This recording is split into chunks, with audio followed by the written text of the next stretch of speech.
Under the night sky, an irritated shout, "Damn it," suddenly rang out from the apartment. Inside, Shu intensely clicks the controller, eyes fixed on the screen, fully focused on the video game in front of him. More sheet of Shu froze in amazement, stunned and unable to understand why such a powerful monster appeared in this area. He was on the verge of completing the material collection, just one step away from the goal when he was defeated. He complains indignantly that the rare material he needed did not even drop from the monster. Suddenly, a message appears on the screen. It is reflected in the lenses of his glasses. From his high-rise building burst such a powerful cry of pure joy that the windows trembled. Images flashed instantly in his memory, a cheerful girl and a kind woman. The world around him distorts, and he suddenly completely loses his balance. He helplessly falls through an abstract void and does not understand where on earth he has ended up. He lands, clutching his head with his hands, and tries to piece together that impossible sequence of events. A calm voice greets him, and she, shuddering, turns to that radiant divine figure. He, stammering, asks, "Who is this person?" And suddenly a terrible thought arises in his head. The figure smiles and gently explains that he will speak in a way he can easily understand. They declared themselves God, but not his, rather a version from a completely different world. Shu clenches his fist, his voice trembling. Does this mean that he really died? When his death was confirmed, his composure instantly shattered into pieces. He shouts that it is not true. He cannot come to terms with his sudden, premature death. What gnaws at him the most is the thought that he did not complete the full collections in all his favorite games. God listens with a soft smile and quietly says that he loves collecting things very much. She recalls his passion that burned within him all his life, starting from the earliest childhood memories. Even after becoming an adult, his obsession did not fade. He ignored storylines for the sharp thrill of collecting. He remembers farming rare items for hours, the very legendary lotusberry on Rhodabago's island. Joy flashes in his eyes when he thinks about the stories hidden behind these digital treasures. He adored imagining how these fantastic items were used in their gaming worlds. He scratches his head and wonders why he is so drawn to collecting things. God gives a chance to try, reincarnates, and collects materials as much as he wants. A sudden, incredible offer caught her by surprise. She was silent and completely confused. He asks what exactly God means, and the deity slowly begins to explain what is happening. God points a finger and says that he was called to be transferred to another world. The revelation stunned her, and only now did she understand what was really going on. He immediately recognizes it, a fashionable reincarnation trope that slightly annoys the deity. God quietly explains, sometimes he makes mistakes when sending magic, and this disrupts the delicate balance of the world.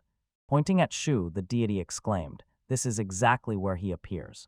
His body will be transformed into a channel, through it magic will slowly flow into the world."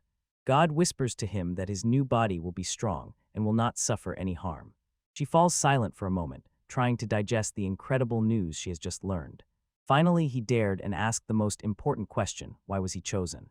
The deity's eyes barely crinkle into a gentle smile of understanding as it begins to explain. His soul sparkled with the energy of passion so strongly that even the shoes seemed to apologize. The god leans in conspiratorially and offers him a piece of valuable insider information. In this new world, there are plenty of magical, rare materials. He loves collecting them. This offer is almost too good to be true, a real second chance to do what he truly loves. Although he is a little worried, this opportunity is too tempting to ignore. He is ready to stake his new life for his greatest passion, collecting materials. He raises his eyes, full of determination, and tells the god that he understands. Filled with new resolve, he officially requests to be transferred to another world. The god smiles broadly, pleased with his decision, and sincerely thanks him for his cooperation. The deity sincerely wishes him luck in his future endeavors to gather materials. The transition begins. His consciousness slowly fades into the ethereal void. He stands and wonders if it was a dream, but he feels for sure he was truly transferred. He was sent to a new world, a place where possibilities have no limits. With a sharp breath, he emerges from sleep under a tree, a stream babbling nearby. He crawls to the shore, coughs, and decides to drink to calm down. He looked into the water, saw his reflection, and froze in shock. He seems to have become younger, almost like a teenager, and dressed in unfamiliar but practical clothes. He considers his youthful appearance part of the strong body that God gave him. He understands God took care by placing him right next to an important water source. Reality hits him. He really ended up in another world. When he accepts this, a sincere smile blooms on his face. With trembling in his chest and firm determination, he clenches his fist and prepares to start. He loudly announces the beginning of his new life, which he dedicates to gathering resources in another world.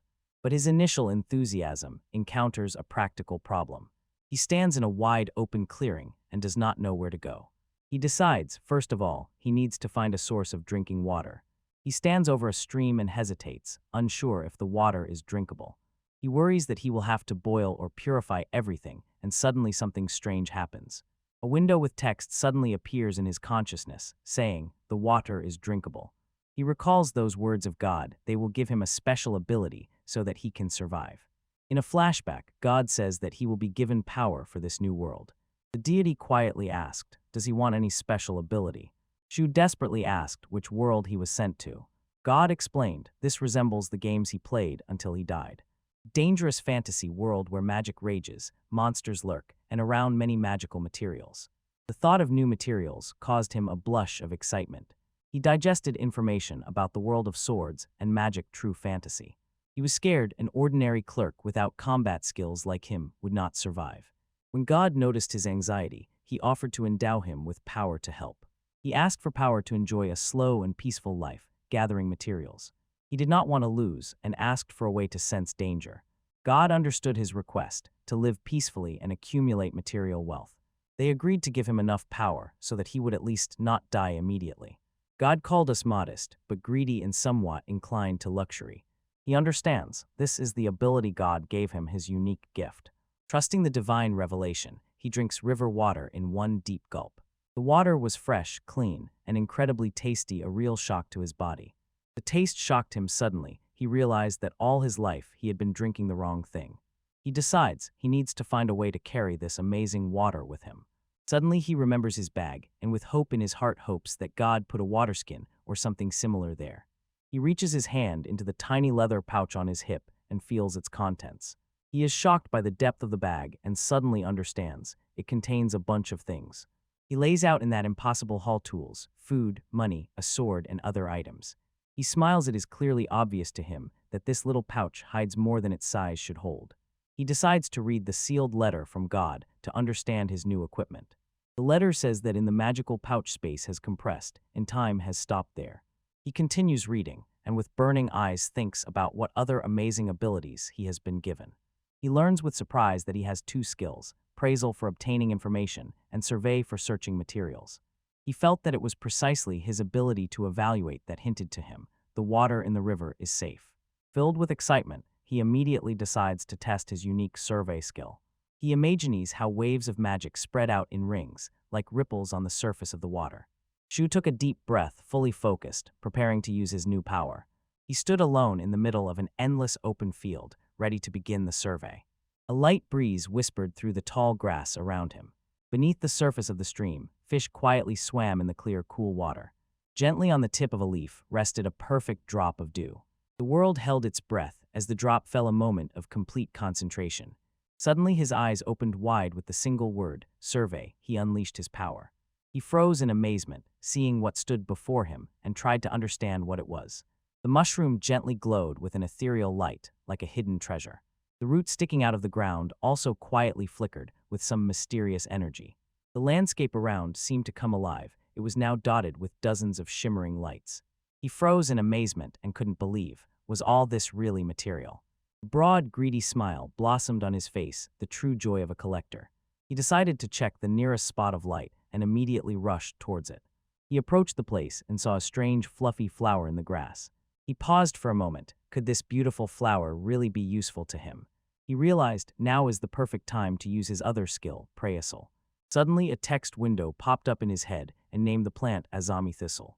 He was stunned. It turned out to be a medicinal herb, and he even knew how to gather it. Even the evaluation clearly indicated to him exactly where on the route to collect it. A happy, deep smile blossomed on his face when he felt a deep connection. He was delighted, finally able to gather materials himself.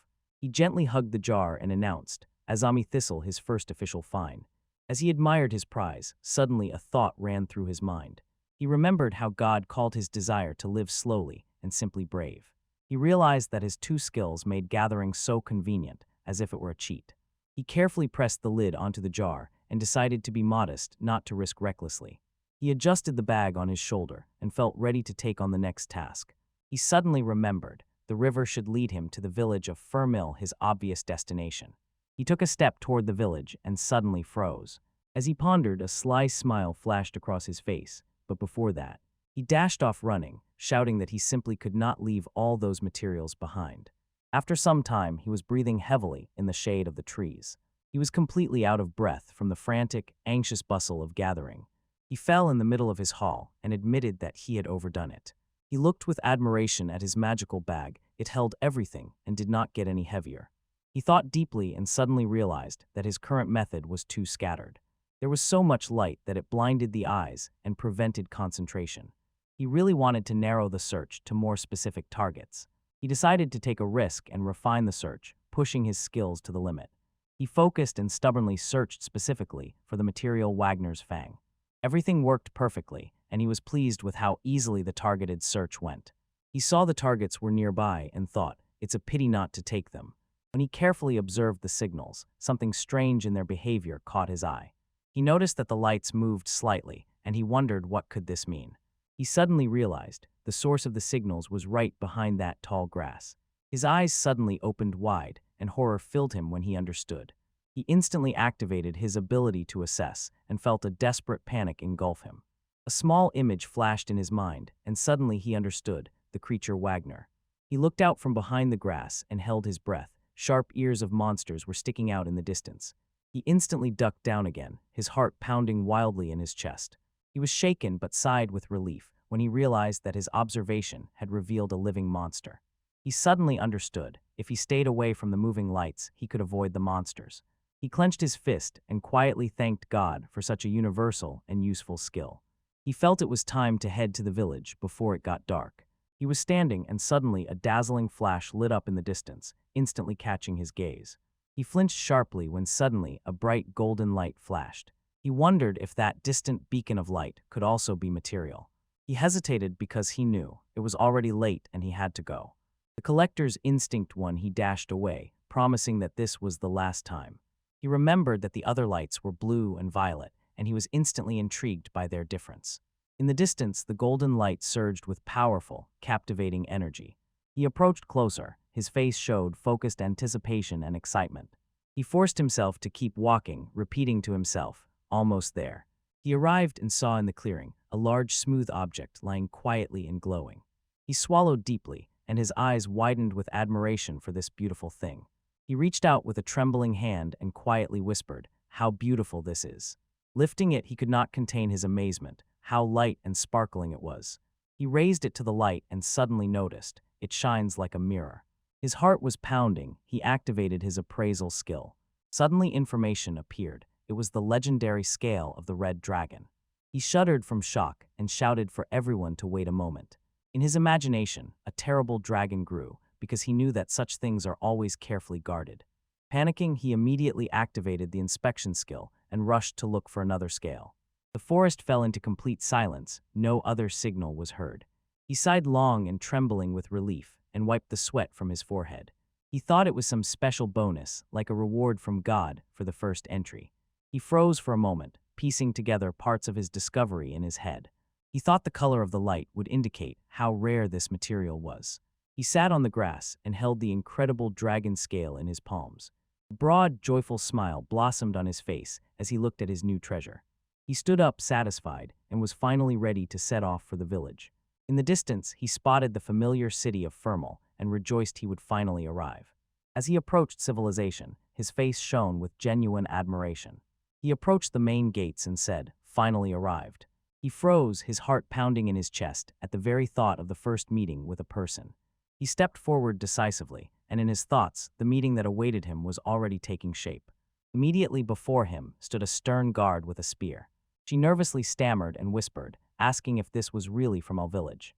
The guard confirmed this, looking at him with deep and obvious suspicion.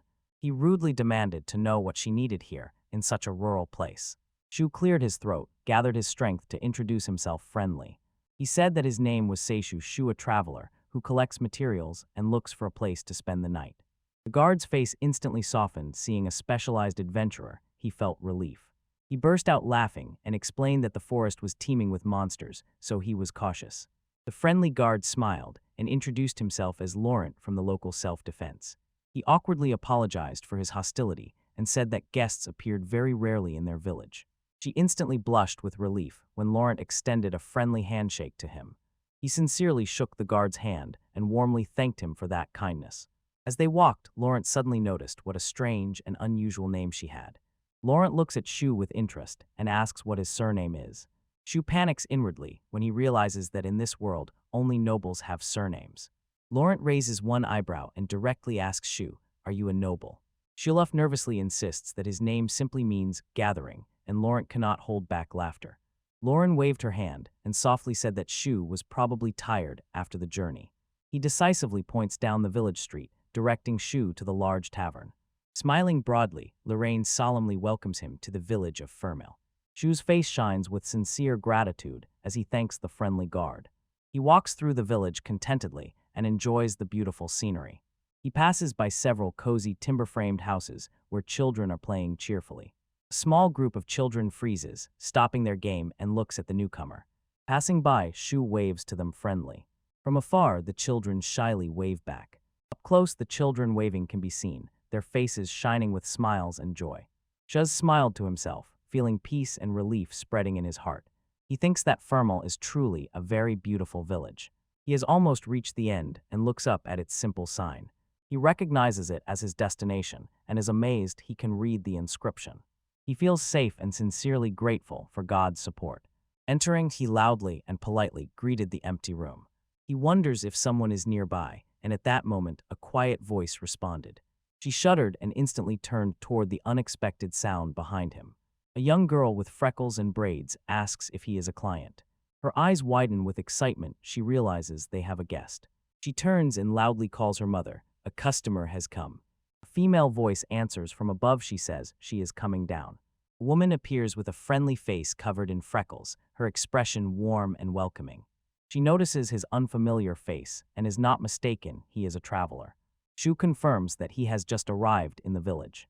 He smiles sincerely and introduces himself. "My name is Shu." She smiled and introduced herself. "I am Anna, the innkeeper," and named her daughter Nico. Shu addresses Nico by name, and she shyly says her name. Shu stands by the registration desk and hopefully asks if there is a free room. Anna confidently says yes to him, explaining that guests rarely visit here. She gladly says, for the night, 4 copper coins. Shu nervously worries, will he have enough money for the room? He repeats the price, and it is clear the money has made him uncertain. A drop of sweat appeared on his forehead. He is worried about the lack of money. With a trembling voice, he nervously draws Anna's attention to explain his problem. He sincerely admits he came from far away and does not understand the local currency at all. Anna, with a gentle smile, arranges on the shelves why copper coins are cheaper and platinum ones are the most expensive. Sighing with relief, she gladly books a room with meals for 10 days. Anna softly asked Nico to escort their new guest to his room. As they go upstairs, Nico proudly says that it is spacious at the end. Chao is moved to tears. The rust finally has a proper bath again. Anna adds he can use it for just 1 copper coin. Nico stands in the doorway, proudly raising his chin and says, "This is my room." Chao stood captivated by the clean, spacious, and well-furnished room. He says that this nice room is almost too luxurious for one person. Nico proudly puffs out his chest and asks if he needs anything else. She again sees in her memory his hall and asks where he could sell materials. Nico thoughtfully suggests a place owned by a man named Botan. Shu impatiently asked if she could take him there, and she gladly agreed. She asks him to call her when he rests. "What a thank you, sir." When Nico closes the door, she suddenly freezes and asks for one last, very important thing. She insists that he must promise her to call back. Shu laughs warmly and promises she will definitely ask Nico for help. He flops onto the bed and finally rests after a long day on the road. He smiles. The first people he met turned out to be extremely kind. The camera slowly glides over the quiet roofs of the village of Fermel. After resting, she sits on his bed and quietly sorts through the herbs he collected. He decides to first sell the materials needed to make the equipment. His gaze froze on the beautiful, shiny dragon scale he found. He holds it tightly and decisively decides to keep this valuable treasure for himself. The scene transitions to a bright background, dotted with small specks. Shu finds Nico in the corridor. he is carefully washing the wooden floor with a mop. He approaches her and asks if she is busy and if she is ready to show him around. Startled, Nico drops the mop and keeps saying that she is not busy at all. Anna eavesdrops and quietly reminds her daughter, "Do not break your promise to the guest." Her slight smile and Nico immediately understands. She can go. Anna Muse wonders, is Nico simply avoiding her household chores? She decides that helping the guest is also a great way to be useful. Shu quietly smiles, touched by the warm family atmosphere. Anna says that she also wants to know what Shu found. She fervently hopes that he will find something interesting for her husband. She tells him, don't worry, even if her husband is indifferent. The scene changes, and before us appears the facade of a cozy village shop. Nico proudly points to the Buttons General Store. That's exactly where they go for tools. Boot enters and says hello to announce his arrival. His eyes widen and sparkle with excitement as he looks at what is before him. In the store, goods are packed tightly together from floor to ceiling. I was completely captivated by this incredible collection of light footwear. Familiar items appear before him, bowls and other kitchenware. He also notices strange glowing crystals. No one knows their purpose. The shop is cluttered to the brim, but for a collector like him, it is a true treasure trove. He clearly remembers, in his starter kit from God, there was no kitchen utensil. His gaze stops on a metal device that resembles a portable stove. Instinct pushes him. He activates his powerful skill of evaluation to learn more about it. He was delighted to see an inexpensive cassette stove in it. His stomach grumbles at the very thought of mushrooms sizzling on the grill, but the price is very high. He knows one platinum coin makes it a true luxury. At that moment, the shop door creaked and opened, releasing a sharp sound. A astounded man in spectacles enters and apologizes, says he was absent. Nico calls him Botun, and he asks if she is carrying out the assignment. She says she is accompanying a guest who wants to sell materials. Tan immediately recognizes Shu, the very new traveler he had heard about. He politely introduces himself, Bo-tan, owner of the general store. Shu introduced himself and asked Bo-tun to review his materials. Bo-tun gladly agrees and beams with joy. He is finally receiving goods from a stranger.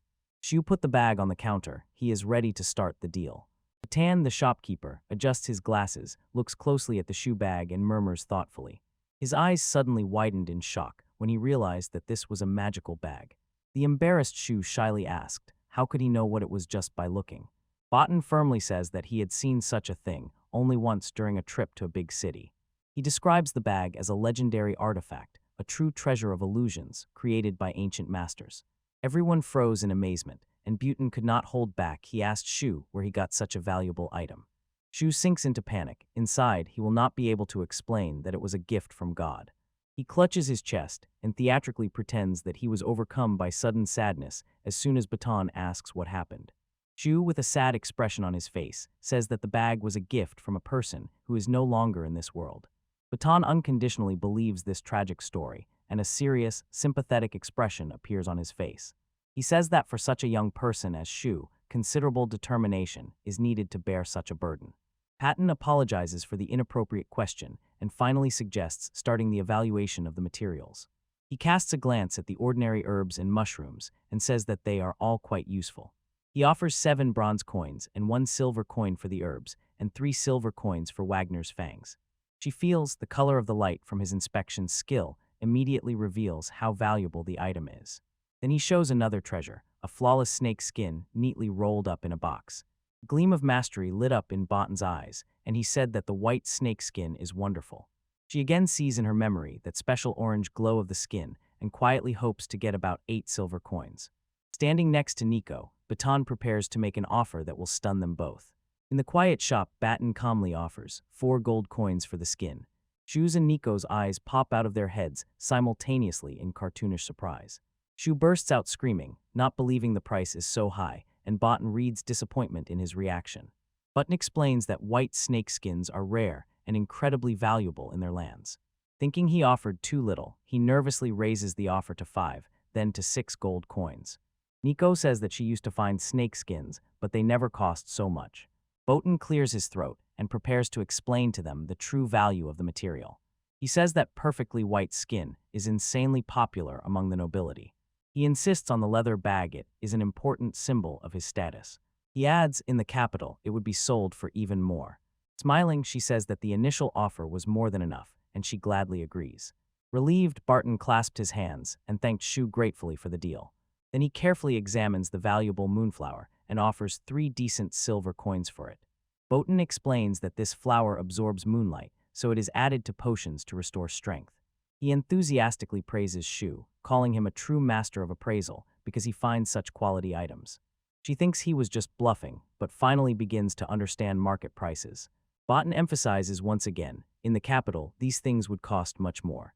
Shu, smiling confidently, decides that Botano can be trusted. He is a truly honest merchant.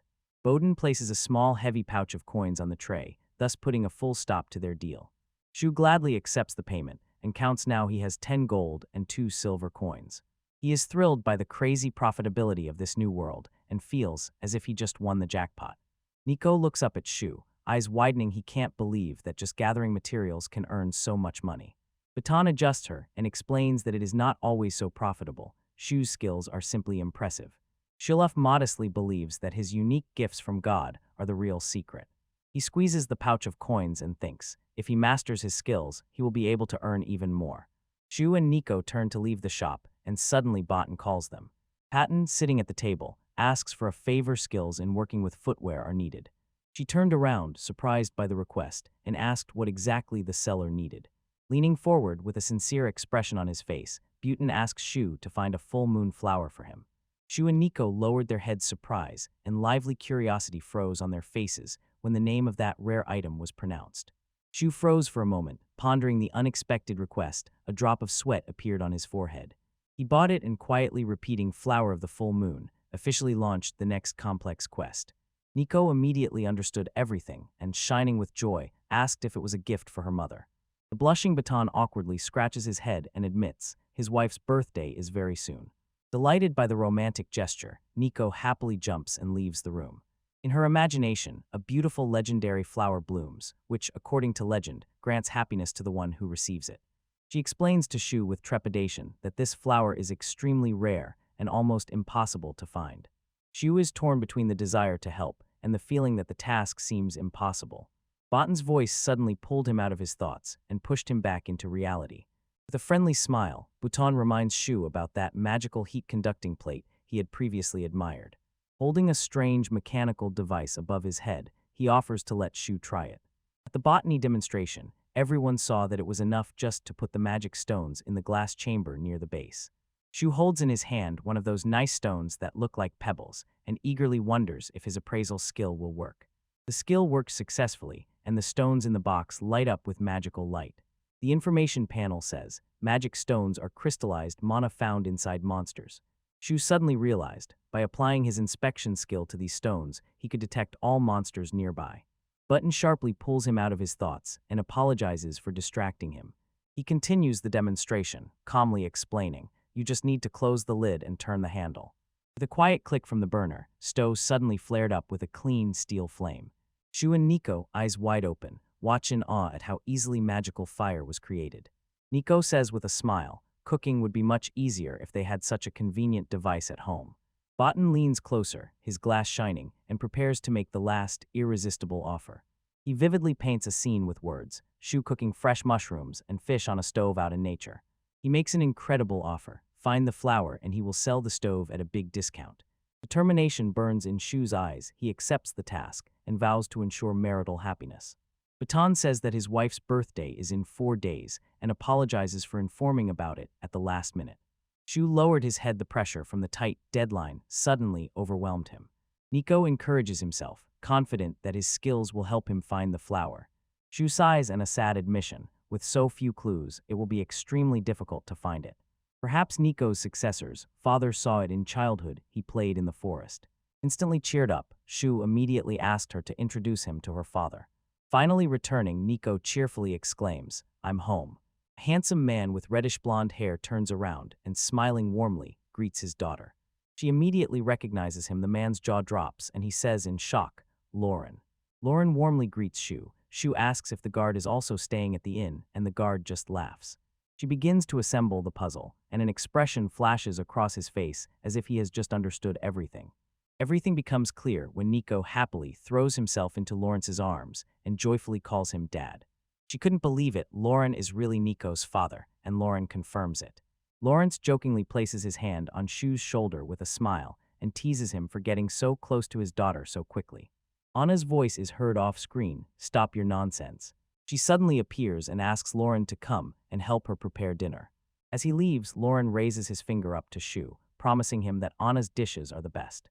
Shu smiles. He understands that he doesn't need an official introduction and can simply ask Lauren later. As soon as night falls, stars light up in the sky above the quiet village. Completely exhausted after a busy day, Shu plops face down on the bed with a dull thud. He lies sprawled out, thinking that somehow he survived his first day in the new world. Lying in the dark, he feels. His body is heavy with fatigue, but strangely he doesn't want to sleep at all. He sits down, recalls the book that God gave him, and decides it's time to read it. He pulls out the beginner's magic book, thinking that learning spells will be useful in his work. The decorative page in the book seems to reveal its main principle: does magic really live in the thoughts and desires of every person? Shu carefully studies the diagram of the 6 magical elements and smiles as he decides it's time to try his first spell. In his room, Shu decides that practicing fire magic indoors is too dangerous. He flips through his grimoire and comes across an illustration of the light ball spell. A slight smile appears on his lips. He thinks this is the perfect spell for reading. He closes his eyes, gathers all his willpower, and prepares to cast the spell. He shouts the spell "light ball," and Nico, tending the flowers below, jumps in fright.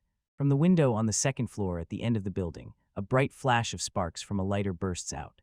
Shu's eyes are wide open, reflecting dazzling magical light. Outside, Lauren and Anna instantly cover their faces with their hands from the sudden, blinding flash. A pure ray of light pierces the night sky and illuminates the entire village. He howled in pain, clutching his face, and screams that his eyes are burning. The family bursts in. Everyone's faces are worried. They call him by name. Stunned on the floor, he repeats weakly that he is fine despite the chaos around. He looks at his hand and cannot understand why his magical power is not working. His consciousness slowly fades, and he sinks into a familiar dark void. He opens his eyes in the ethereal space and sees a calm figure before him. Suddenly, he straightens up, recognized God, greeting him after the first day. Panic grips him. He realizes the appearance of God means something terrible has happened. He screams so dramatically, as if he somehow died on his first day. God gently smiles and kindly tells him that they were just checking if he was okay. The deity asks how he is here, in the new world, after he settled in. The fear of Shu disappeared instead. A bright, delighted smile blossomed on his face. He enthusiastically talks about how abundance of material goods reigns in his joyful new life. God listens with a gentle expression on his face. He so enjoys the world. He sits cross-legged in the void, feeling that he is getting used to these meetings. God asked if he had encountered any problems, and she recalls a magical mishap. He says he tried a simple spell, and it turned out to be too powerful. He asked if God had accidentally given him some cheating strategy. God explains the more mana the caster has, the more powerful their spell. A tiny chibi version of God, as if he wished to have less power. God smiles. He finds it funny that only now he doubts his enormous power. Shilux is confused. He remembers that God promised him a peaceful life occupied with gathering. God admits they thought he would be greedy, and his humility reassured them. He says that a slow life is simply gathering herbs and stones. The god is stunned, recalling the mighty dragons they once fought with footwear only for materials and games. The deity decisively says, as a medium, he must always have great power. The little chibi god angrily complains that Shu never complained about being too strong. The god assures him, with practice, you will learn to control your magic. Shu clenches his fist. Within it lives a new determination to master his abilities. The god notices that their time is up and gently wishes him a happy journey. Gratitude burns in his eyes. Shu thanks the deity for their help. He sharply returns to reality and collapses onto the bed in the room. In the quiet village of Fermal, a new day awakens. Shu cheerfully descends the stairs and greets Anna in the morning. Last night Anna asked if he was okay and confessed that she was worried. He apologizes and says that he was very tired and fell asleep immediately. She asks about the flash, and he lies, saying he came across a strange glowing material. His stomach growls loudly and just interrupts the awkward conversation. Anna laughs warmly, says he is probably hungry, and sincerely invites him to eat. Shu's eyes sparkled with joy at the promise of a warm breakfast. He stands stunned before the feast and asks if it is really possible to have so much. He thinks that he hasn't tasted a real hot breakfast for years. He folds his hands in gratitude and prepares to start eating. He bites into a large piece of thick, tasty meat with pleasure. A delicious taste spreads through him as he eats with appetite. He enthusiastically praises the soup, noting its bright colors and refreshing spices. He asks Honor about the ingredients, and she wonders does he dislike something. A gleam played in his eyes, and he gladly asks for another portion. Anna laughs heartily and agrees to give him even more as a special favor. He strokes his full belly, sighs happily, and sincerely thanks her for the food. Lauren returns from patrol and says, "I'm home." Anna smiles and welcomes him back. Shul greets Lauren, and Lauren, not believing his eyes, is surprised to see him on his feet. Lauren grabs him and anxiously asks if he is all right after the room flashed with light. She recalls his plan and quietly says that he needs to ask Lauren something. They sit at the table while Shu slowly explains Bhutan's request about the full moon flower. Lauren immediately understood everything. An easy, slightly mischievous smile blossomed on his face. He says he has seen something similar before, but cannot remember exactly where. She looks intently and quietly hopes that he will give her the flower if he finds a place with flowers. Lauren says he only remembers one thing, that strange light in the forest. Shu asks if he means that place that shone brightly in the sun. He is looking for an explanation, and the sunlight tears its way deep into the forest. Lauren describes a clearing where in the middle of the grass one flower shines brightly on a sunny day. Shu puts the clues together and suddenly realizes that the flower needs a sunny spot. He recalls Nico's words about the base of the flower in the moonlight, and this confirms his theory. He sincerely thanks Lauren, who is even surprised that he figured it out so quickly. Shubao honestly admits there is no evidence for his theory yet. He smiles broadly and says that he will run to look for it right now. Lauren cheers him and sincerely wishes him luck in his important mission. Shu sets off, confident that he can find the forest that Lauren described. He knows the information is vague, but this is his only lead. He freezes for a moment and looks around at the world. The wind plays with his hair and brings the scent of fresh grass. He closes his eyes and savors the peace of the new world. He came to his senses and realized before entering the forest is no time for sentimentality. He pulls out his grimoire, decided he must be ready for anything. He is sure that even the most advanced virtual reality game will never provide such full immersion. He flips through the book and firmly decides to learn fire magic for expeditions. He finds that page, a small flame is drawn on it. He whispers to himself, "Relax, and this time don't press too hard." He shouts fire, and a powerful explosive pillar of flame wildly throws him back. He panics and shouts that it's hellishly hot here, and this could cause a terrible forest fire. He frantically searches for a counterspell and quickly finds one against water. He shouted, called for water, and a powerful, uncontrollable stream burst from his hands. The deafening force of the spell hurls him back through the air. He crashes to the ground with a thud, soaking wet and coughing hoarsely. He knows only persistent practice will allow him to tame his immense power. The wet coat hangs from a branch. He thinks that flowing magic is hard to control. He looks for a simpler spell, one that can be used at close range. He finds a spell called Freeze and immediately thinks it could be perfect for his needs. He realizes this can be used to tame monsters he encounters without killing them. With renewed determination, he prepares to try again, now with better control. Shu shouts decisively and unleashes the power of his ice spell. Ice streams burst from his hands, and the entire meadow instantly turned into solid ice. He breaks out in sweat, realizing the effect was much stronger than he imagined. Still, he is convinced this is the perfect spell to hone control over his magic. He decides to practice a little while, looking for the full moon flower.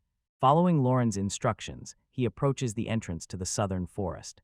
He peeks into the forest and sees that it is dark there even during the day. Ahead is a path wrapped in thick and threatening twilight. He restrains that brilliant idea that suddenly flashed in his head. Holding the magic stone in his hands, he is not sure if his inspection skill will work on it. He closes his eyes, concentrates deeply, and quietly prays for success. He gives the command to inspect, and his unique ability reveals all its power. His face shines with sincere joy, and he can flawlessly determine where each monster is hiding. He thanks God with all his heart for creating such an extraordinarily convenient opportunity. Gaining courage, he feels that he can safely step into the forest. He solemnly announces that his hunt for the full moon flower has officially begun. He immediately stops fighting the temptation of other materials. But he falls to his knees. The temptations are just too strong. He knows that he can no longer ignore all those valuable things around. Red and purple mushroom caps flash before his eyes, ones he has never seen before. He comes across a strange, twisted plant and excitedly calls it mammy grass. He likes that pleasant crunch that sounds during gathering. He madly loves that real feeling under his fingers when he collects something with his own hands. Fatigue and hunger are real. You feel them in your body, not just as indicators on the screen. His thoughts were suddenly interrupted by a loud rumble in his stomach. Raising his eyes, he saw the sun high in the sky and realized it was noon. Panic grips him. He understands that he got distracted and did nothing for his task. He sighs and decides it's time to take a break and eat. On the third morning, the guard at the village gate suddenly woke up from the knock. The guard rubs his eyes and irritably wonders who could be ringing at such an hour. Shu greets him with a bright smile and cheerfully says, "Good morning." The guard, with a trembling voice, asks if he is returning to the southern forest again. Zhu nods and says, "Today is the deadline, he must find it." Another female guard notices his dedication and with a quiet smile agrees. They both work tirelessly. The first guard hands him a coffee pot, a gift from Anna. Waving his hand, Shu said, "I'm going," and headed into the forest. The watchman watches him go and says that he is very diligent.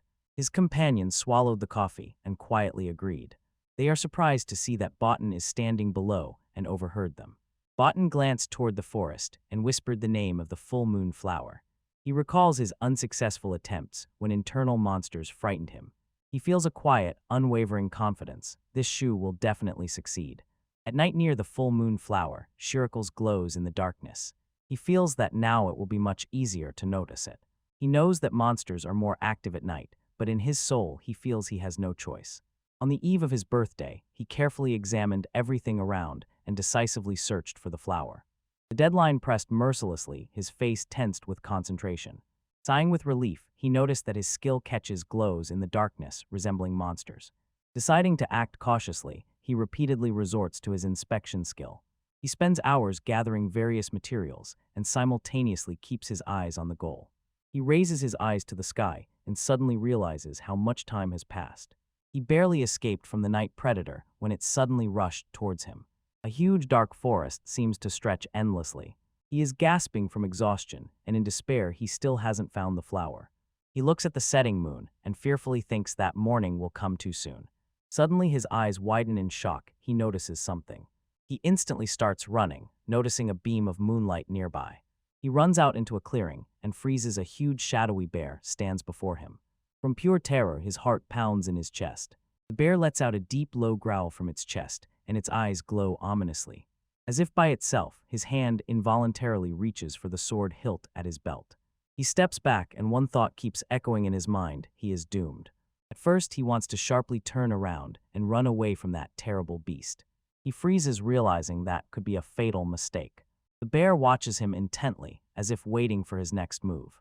He pulls himself together and activates the evaluation skill. The skill loudly announced, "Before me is a blue grizzly danger level B." He is frightened because he realized that running could trigger its attack instinct. He panics due to the level B threat, but the collector's mind sees value in it. The bear growls its patience is about to run out. With a deafening roar, the massive beast lunged forward to attack. Shu raises his hands and releases a desperate spell that completely freezes everything around. The bear charging an attack instantly finds itself trapped in an icy coffin made of sharp, shining ice shards. He gasps for breath and looks at the frozen result of his powerful magic.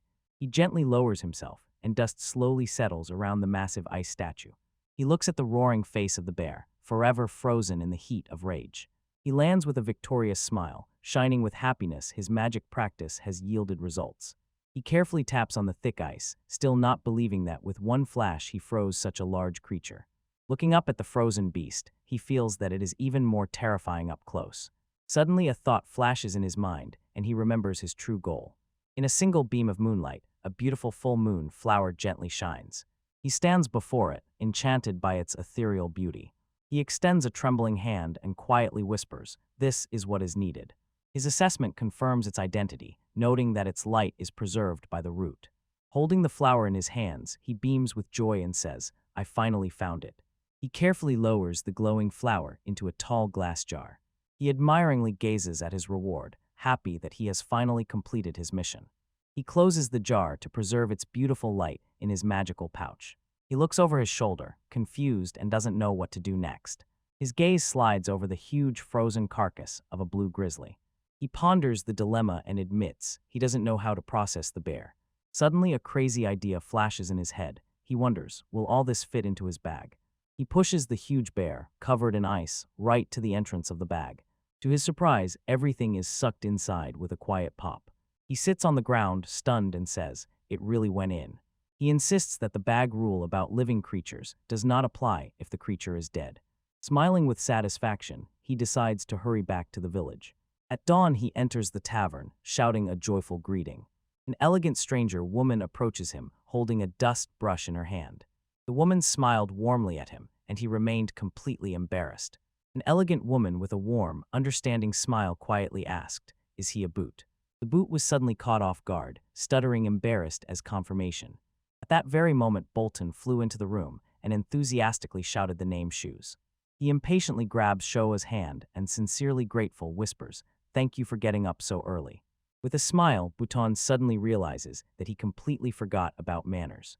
He proudly introduces that woman his wife, Scenaria. Sho freezes at her beauty, stammering, says that the pleasure is entirely his. Botan is delighted. He is convinced that this will make his wife's birthday perfect. He looks you in the eyes, full of hope, and asks about his business. In the footwear, a thought about the request instantly flashed, and immediately the magical conductor's stove was recalled. He inquired if anything else, prompted Bhutan to call him upstairs. The script silently watches as they leave, the only question mark hung in the air. Later, the scenes slide into the corridor, next to Shuse's room. Botan knocks, voice trembling. Did he manage to find the full moon flower? She opens the door, smiles calmly, and says to him, "Don't worry." He proudly shows a jar with a glowing flower and says he found it. When Botan catches his breath, pure, sincere joy blooms on his face. They both gesture for silence, silently keeping the surprise a secret. Holding the jar boat in his hands, he marvels, truly a full moon flower. He whispers how beautiful it is, and Shu looks on proudly at his work. His eyes shine with emotion, and he sincerely thanks you for everything. He is completely sure that Sanaria will be wildly happy with this gift. Tuflaya lit up with a wide, sincere smile and cheerfully said she was glad to help. The scene changes, a bright sky with clouds opens over the world, and a new day begins. Shu sadly thinks that his collection of materials has never helped anyone before. He decides to quickly return back to the end and joyfully share the good news. He knew his relatives were surely worried because he was not there. In the end, he returns, and a joyful smile plays on his face. Nico meets him immediately, arms crossed, an angry expression on his face. She will immediately apologize when she realizes that she was probably just nervous. He explains that he brought a backup gift because the birthday was approaching, and gently scolds his daughter for disturbing their guests. Nico raises his eyes. He is still upset after worrying so much about him. Shu suggests everyone share the joy together and thereby immediately solve two matters. Anna joyfully announces the celebration and offers to prepare everything he desires. Shu inquired whether the skilled cook was ready to take on preparing the ingredient he brought. A wave of anxiety covers Anna and Nico, and they instantly freeze in place. Shu proudly serves a huge blue grizzly for dinner, frozen in an icy shell and hidden in a case. Hearing the commotion, Lauren Bersan firmly demanded to know if Anna was safe. The roar of the blue grizzly echoes through the village streets. The woman leaned out the window, her eyes wide with shock. The news about the monster stunned her. The couple on the street is in panic. They don't understand how the grizzly got here. The man urgently shouted to his companion, "Go to security." When there is chaos around, you can only offer an awkward mile of excuses. He sighs and realizes he has made a big mess again that will have to be explained. The next 2 weeks flashed by. In the montage, the Shu happily gathers materials. But at Inpex Strange, he was drawn by strange vegetable footwear, so similar to stock. Shu explains this vegetable is gogogi. He adds with a smile, it is very nutritious and you can even brew tea from it. Baton flips through the pages of the book and confirms Shu is right about the rare plant. He noticed that it is not from this region. The Shu must have traveled a long way. Thinking about Shu, he said that even the leaves would be a valuable ingredient. Baton begins to explain that, although he values clearly defined things, it became a huge support for his business. He gently asks if Shu is starting to feel dissatisfied with his small village. Shu looks at his cup and quietly admits that he thought the same. He says that his time has come to set off to another country. Botan listens quietly, a sad understanding is frozen on his face. He understands a small village cannot hold someone who skillfully makes shoes. He smiles gently and says he can't wait to meet Shu's future. He solemnly gives a footwear vow so that the whole village sees him off on his last day. Shu sincerely thanks Bowden for his kindness and support. Nico, hearing the news, shockingly asks if Shu is already leaving Firmal. Shu confirms and says with a slight smile that thanks to Bonds' help he has gathered enough money. Nico falls onto the table and, sobbing, says that it will be boring without him. Anna jokingly teases her daughter, saying that she clearly loved that Shu. Then she reproaches Nico, saying, "You were not honest with your feelings." That evening, Lauren, with a trembling voice, asked Shu where he plans to go next. She says that his destination is the largest city in the region. The panorama reveals to us a massive, impregnable city grand town. Lauren thinks Grand Tile seems made for Shu. He explains that there is an adventurer's guild here, and the surrounding mountains are rich in ore. Shu's eyes lit up at the very thought of all the new materials that could be found. He admits, although he is happy, it will be painful for him to say goodbye to Nico. He looks at Lauren, and gratitude for that man's kindness spreads in his heart. During the Last Supper, Shu sincerely thanks the family for their extraordinary hospitality. On the day of his departure, there was no room to drop an apple near the village gates. Shu Bao sincerely thank everyone for their kindness during his short stay. Honor insists that they should be the ones thanking him. He breathed new life into the village. Little boy Shaylee quietly wishes that Brother Bear Killer has a safe journey. Drops of sweat in the shoes already understand. The nickname Bear Killer Shu has officially stuck. He feels a small, persistent tug behind him in the cloak. Turning back, he suddenly sees Nico hiding Shaylee behind his leg. With eyes full of tears, she begs him to promise that he will return. She looks at the little girl, a smile on her face gentle and soothing. He smiles and promises to stop at her tavern more than once, and she insists swear it. Suddenly Lauren appears and, protectively, firmly says that he can take his daughter. Shu was embarrassed by the sudden and funny parental care. Anna teases her husband, joking that his skill with shoes makes him a real find. Shu laughed along with the crowd, waving off it's too early to talk about that. His heart aches at the thought that he must leave this wonderful, hospitable village. He suddenly realizes the botanists in Seneria are not in the crowd. The horse's hoof strikes the frame, and a familiar voice calls. A horse-drawn carriage approaches. Botan Senari firmly holds the reins. They smiled and offered to give him a ride part of the way to the city. Bowen quickly assures, for them, it's not a problem at all. He explains they were going there anyway to meet the merchant. Moved by their generosity, Shu sincerely and gratefully accepts their offer. As the carriage was leaving, Anna shouted the last advice, "Take care of your health." Waving goodbye, Shu sincerely wished everyone all the best as he left the village of Firmo. Leave the comfort of 4 Mill and set out in search of new materials and partners.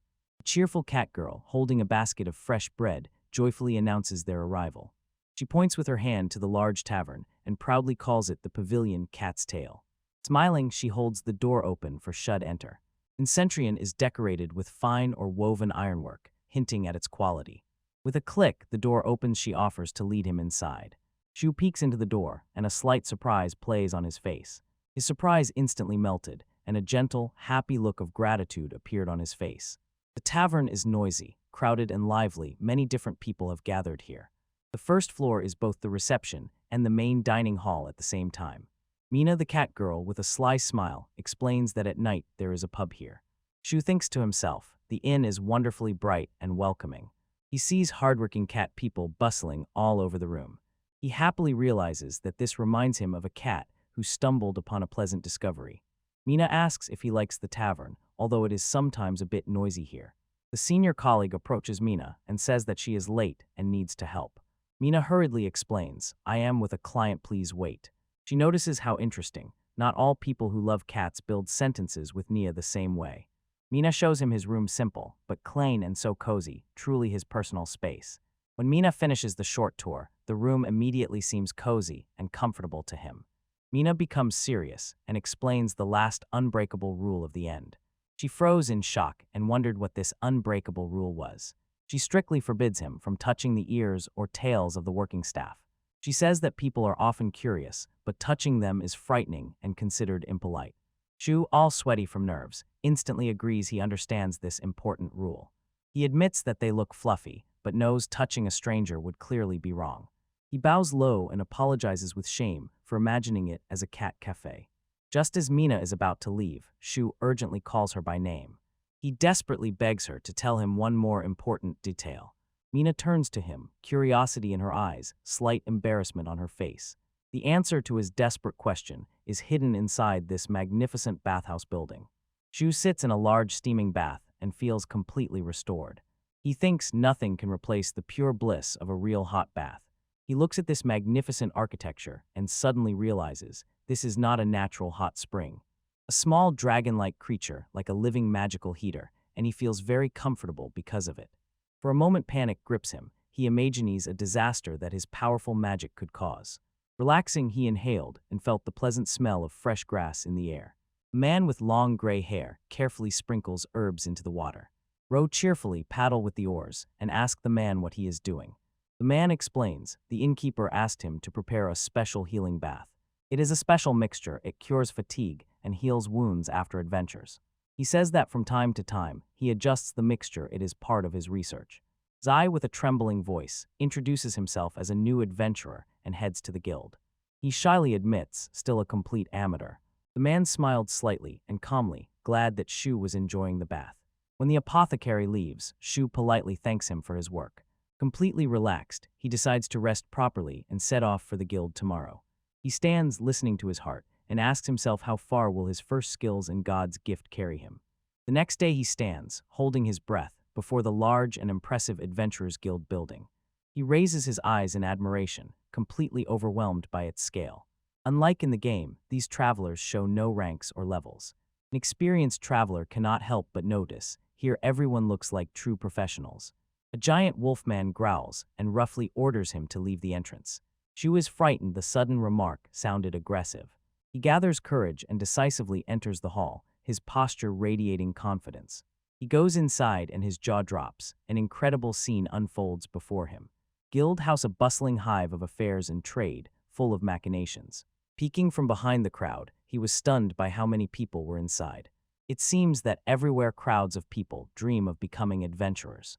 It seems the whole charm of this job is freedom and a flexible work schedule. He groans in despair upon seeing that very long queue at the reception. He decided to wait first. He surveys the great hall. He sees a dense crowd pressing near a huge notice board on the wall. He pushes through the crowd, complaining about his short stature. Finally, he clearly sees the board. His eyes widen. He recognized it. This is the quest board, covered with dozens of different request forms. The number of quests simply amazes him, clear evidence of the guild's reputation. He carefully examines the board and thinks about which quest to choose first. At first, he sees several tasks to defeat monsters of various difficulty levels. He notices a bunch of quests about hunting monsters are hung on the board. He remembers how during previous travels he encountered resilient horned rabbits. But as a materials specialist, he knew combat tasks were not for him. He shifts his gaze to another, even more interesting part of the quest board. He came across a section dedicated only to material gathering requests. His face shone with genuine joy because of all these new exotic materials listed. He focusedly evaluates how difficult the various gathering tasks are. He notices that many gathering quests look outdated and almost forgotten. He confidently tells himself, "I will clean up this board." Approaching the table, he immediately asked without hesitation to take on 2 difficult tasks. He greets the receptionist, a female rabbit named Lapis, smiling broadly and friendly. He enthusiastically talks about his deep and steady passion for collecting materials. Lapis, caught up in his energy, excitedly asked him to wait a moment. She pauses, catching her breath after his verbal attack. She calmly asks if he is registering for the first time, and he quietly replies, yes. Gathering her courage, she prepares to explain the official guild system to him. She eagerly explains the F2S ranking system used in all adventures. Although she is a novice, she confidently tells him that he must start his career at rank F. She says that Quessa has a rank and he can only take certain ones. So the very rank C and D tasks he needs are now available. She warns him to choose tasks very carefully because failure will result in punishment. Shu shyly apologizes. He misunderstood the rules too eagerly and incorrectly. As soon as he understood, Lapis immediately initiated the official registration procedure. She, with a barely audible tremor, takes a special item from the drawer of her counter desk. She extends the guild badge and asks to fill it with magic. Shu takes the plate and concentrates, preparing for the task. He asks about the plaque. She explains that it is used to track the stage of the quest. As soon as the plate recognizes his special magic, it will start tracking every step of his career. He immediately understands. This is almost the same as fingerprint recognition in his old world. He carefully begins to pour his magical energy into the plate. After a moment, a tiny crack ran along the corner of the glass plate. With a sharp crack, the magical guild plates shattered into pieces, and the shards scattered everywhere. Shu looks in profile. A drop of sweat slowly runs down his face, and suddenly silence falls. Receptionist Lapis is also stunned. She raises her hands to her mouth and cannot believe it. Shu stammers and asks what happened, and Lapis repeatedly apologizes for the broken plate. She worries aloud whether he will have to pay for that expensive magic stone plate. Shu quickly makes an excuse. He says the plate is probably just old and worn out. He torments himself with guilt over the mistake and promises to better control his magic. Lepus returns with a new license plate and, with hope in his voice, asks him to try registering it again. The advice of the god still echoes in his mind, and with practice, he increasingly masters his power. Shu carefully looks at the new plate, and this time is determined to succeed. He imagines his immense power as a thin, tiny thread piercing the glass. Soft, even light flows from the platia sign that it successfully captures his magic. Lapis is delighted, claps her hands, and exclaims that this time everything is fine. Shu sighed with relief when Lapis announced that his registration in the Adventurers Guild was complete. Then Lapis asks with curiosity in her voice whether he is finished for today or has other plans. Shu, with eyes wide open from excitement, immediately asks if he can accept a task now. A close-up focuses on his mouth, a determined, impatient smile on his lips. He eagerly asked her to introduce him, and his energy stunned the receptionist. Lapis mentally told herself that she had never seen anyone so passionately eager to get to work. She smiles. It is clear this newcomer truly loves gathering materials. She says professionally, understood, then asks which quest he would like to choose. The boot cheerfully points to two things, Izami Thistle and the glowing moss that scares Lapis. She instantly stops him and says that the glowing moss quest has difficulty E, which is above his F rank. Confused, he was asked to explain. He thought he could raise the rank of quest I. Lapis explains, this rule applies only to verified travelers, not to a newly registered person. Shu recalls the broken plate and resolutely decides not to cause her any more trouble. He nods seriously. Agreement grows in his eyes. Better to be cautious and start with an appropriate task. Seeing that he understood, Lapis smiles with relief and offers several ideal quests for beginners. She advises first to gather alkino, crescenza honey, or mint leaves. Shu thoughtfully strokes his chin and, as if gathering his thoughts, says he understands her advice. Then he smiles broadly, raises 3 fingers, and confidently says he will do all 3. All of them. Lapis shrieks. Her professional composure were completely broken by his audacity. When other adventurers watch, she sternly warns them, for failure penalties and deadlines no leniency. Shu confidently shows her a thumbs up, implying everything is fine because he really likes gathering. The sighs of Lapis and her despairing mutter, I give up, which escaped even before she started preparing the 3 quest forms. With 1 stamp, she officially processes and accepts all 3 requests from Mr. Shuz. She grabs the forms, notices the 2-day deadline, and resolutely promises he will do everything. He plans his goals, starting with alkino and crescenza. He asks Lapis if there is a place where he could look at materials unfamiliar to him. Lapis froze, slightly stunned by the wave of enthusiasm that suddenly covered her stall. Her tiny cartoon version cheerfully shows the way to the guild reference library. Shu steps onto the forest path. His first official adventure finally begins. He comes out onto a quiet clearing, notices there are no monsters, and cautiously prepares to check it. In the flashback, Lapis is seen blushing and confused when Shu immediately asked to see the library sources. In the library book, an illustration of crescent honey and a list of its numerous uses. Shumius doesn't know how to collect honey, but is confident he will figure it out. Suddenly it occurred to him, he had once collected mint leaves, so at least one task was familiar to him. His face shone with anticipation of new, yet undiscovered materials on way him. In the forest, he activates the scouting skill and intently searches for alkino mushrooms. Here they are, he says. His skill instantly revealed the target area. He still heard Lapis's words in his head. The eastern forest is a wonderful place to find them. Peeking out from behind a tree, he tensely prepared to clear his first target. He notices a group of mushrooms and mentally notes, so, quite ordinary. When he approaches closer, he notices, it looks just like ordinary mushrooms. He extends his finger and thinks, maybe this is a different species. Suddenly, the mushroom grows two thin, weak legs, and it emits short, surprised squeaks. He screams, not believing his eyes, as the mushroom runs away from him into the forest. Memory brought him a line from the library. Alkinko instantly flee as soon as they sense danger. Realizing he must chase, he stomps his foot and, gritting his teeth, gets ready to pursue the creature. He starts running but quickly stops. The mushroom was moving too slowly. He doubts is it really normal for it to move so slowly after it grew legs. To his surprise, other mushrooms also react, and one by one join the first, forming a slow herd. He stands, mesmerized by the strange sight, unable to take his eyes off the unusual movement of the mushrooms. As he looks at them, a warm, charming smile blooms on his face. This scene moves him to tears. He walks peacefully beside a small, wobbly mushroom. One of the little creatures stumbles over a pebble, and she finds it incredibly cute. He watches as the entire colony lines up in a row and happily calls it a mushroom parade. He sharply returns to reality and tells himself, it's not time to get lost in a fairy tale. He carefully pulls one of the marching mushrooms out from under the ground and briefly apologizes. Holding the small caught alkinko in his palm, he is filled with joy from the successful catch. He quietly takes the mushrooms one by one, focused on counting them as he collects. Finally, he has gathered all the necessary 30 mushrooms for the quest. He smiles contentedly. Part of his request regarding alkinko is now fulfilled. Now he has set his sights on his next target, the mysterious Kristen's honey. He recalls that in the library, there was only a crumb of information, a brief mention that it is used only as a seasoning. He smiles, filled with excitement from the challenge, to discover how the flower blooms and sets off. He activates the scanning skill again and now searches for the crescent. The scene shifts outward. The adventure guild rises before the eyes like a majestic castle. Inside, the elven colleague, Lapis Shiladi, asked her about the interesting newcomer who was there earlier. Lapis says he is not interesting at all, and after the meeting, he is still clearly embarrassed. She angrily complains about his arrogance and does not forget to reproach him. He even broke the guild's plate.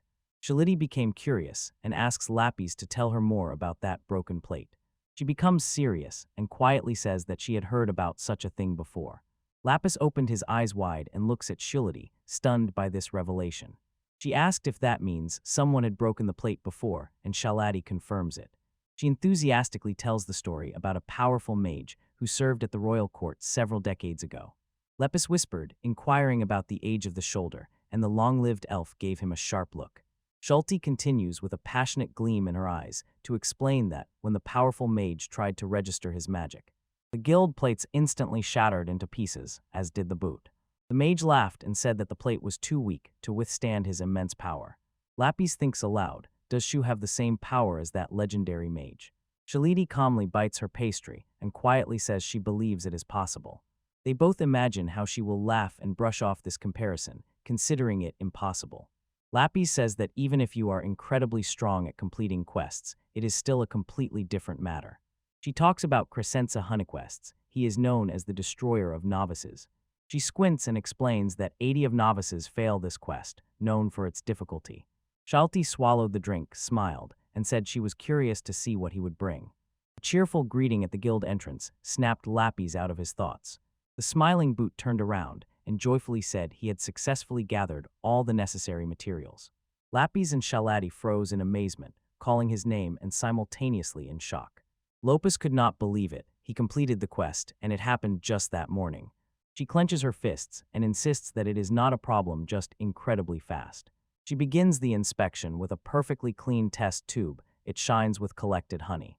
She reminds him, speed is important in everything, but quality must be checked properly. The nectar of crescent-shaped flowers is very delicate. It hides in a fragile pistil. The only correct way is to carefully make an incision from below and extract it.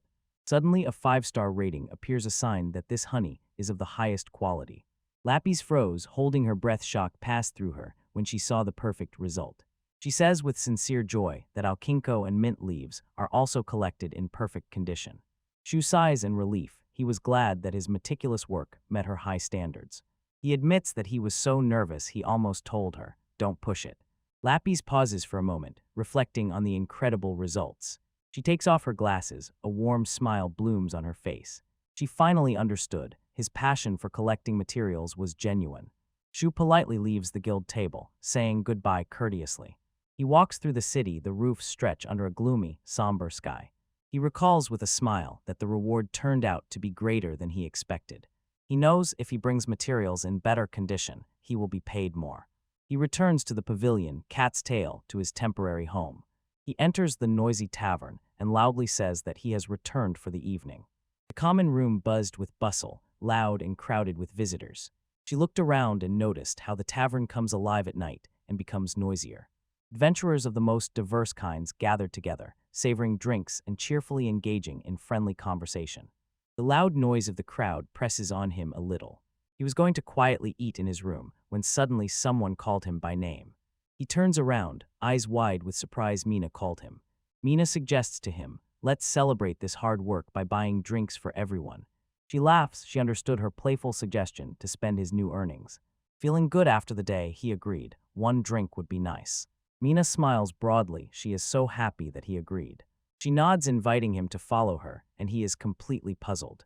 She turned to him and smiled in a friendly way, with understanding in her eyes. She says to him with some tremor in her voice that she wants him to meet a special person.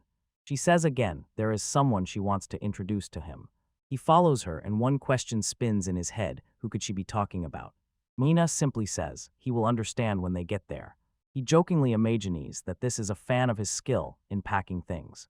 Suddenly, the reality of the situation shatters his fantasy. Mina glows with joy and says with a smile that she brought their guest. A large naked man turns around and warmly greets him as a new client.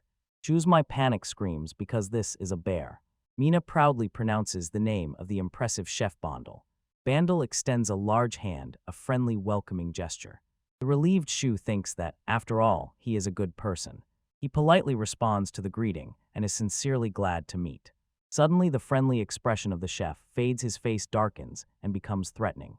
Leaning forward, he says, "Shu has gone all the way to his end." With a loud shout, he orders Shu to start eating. Before him spread an incredible banquet, and he stood completely stunned. He asked why such a luxurious table with food. Bandel, who now looks funny, explains that this is how he greets him. This act moved you so much that you are convinced he is a truly wonderful person. When Shu bows in gratitude, Bandel admits that it is just an excuse.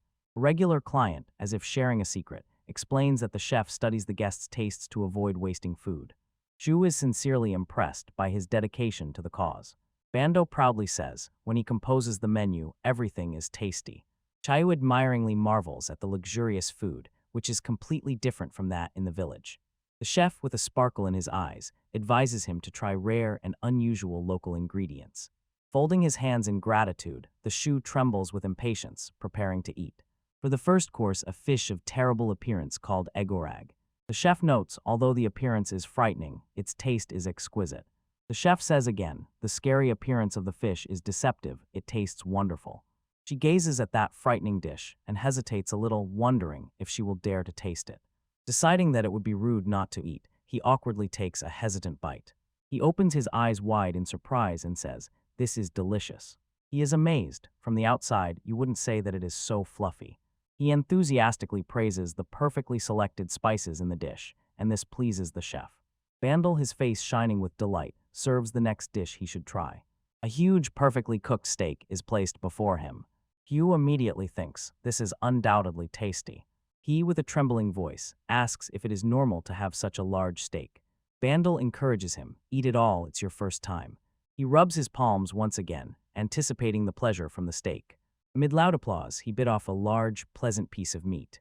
He chose carefully, imagining that special taste of the meat. He senses a wild note of flavor that pairs wonderfully with the berry sauce. Then, with a voice full of curiosity, he asked the chef what kind of meat it was. Bandle smiles and is about to reveal its amazing origin. He calmly says, "This is actually orc meat." Shu's face freezes in complete shock. He stammers, asking, "Are you talking about that orc monster?" And Bandel confirms. He explains with a sparkle in his eyes that monster cuisine has recently become quite fashionable. Bandel says that if prepared correctly, monster meat can be tasty. She notices that the flavor, which is impossible to resist, resembles game. He enthusiastically praises the chef's skill because the dish is incredibly delicious. Bando laughs with a satisfied smile and tells him to eat more. Having eaten their fill and with happy smiles, they sincerely thank him for that incredible dish. He suggests that someday in the future, he will repay the chef for his kindness. Bando's expression changes. He says that now Shu said that. He demands the money back immediately, no later, and again that shocking boot. Something switches in him again as soon as he asks for the boot with the cool pans. He asks if Shu will sell him those rare materials that he finds. Shu froze in surprise and was embarrassed. The sudden request for materials caught him off guard. The chef says what he dreams of cooking, but Sai's rare ingredients are too expensive. He recalls another adventure, then they came across rare herbs, and he obtained a few of them. The travelers smiled broadly and gladly promised to show him their finds later. She realizes this is exactly how the boss gets his rare ingredients. Bandel, with a sparkle in his eyes, explains what dish he will prepare for them from those materials. He asks Shu, isn't this like a bad deal? Shu enthusiastically accepts the offer and firmly shakes hands, sealing the agreement. She clutches the document in her hands and aloud clarifies who asked to hire him. Lapis explains that usually an F-rank adventure is not chosen directly. She winks and adds with a smile, this is a big plus, his rank will be better appreciated. This opportunity shone before him like a golden ticket that opened doors to a new level of his career. His eyes flashed when he realized that this was an offer impossible to refuse. Lapis's voice pushes him at least to stand up and go listen to what the client will say. He approaches the white picket fence and stands uncertainly, is this the address? He rereads the name questioningly, some Mr. Klaus. Walking through the forest, he is a little worried the instructions were unclear.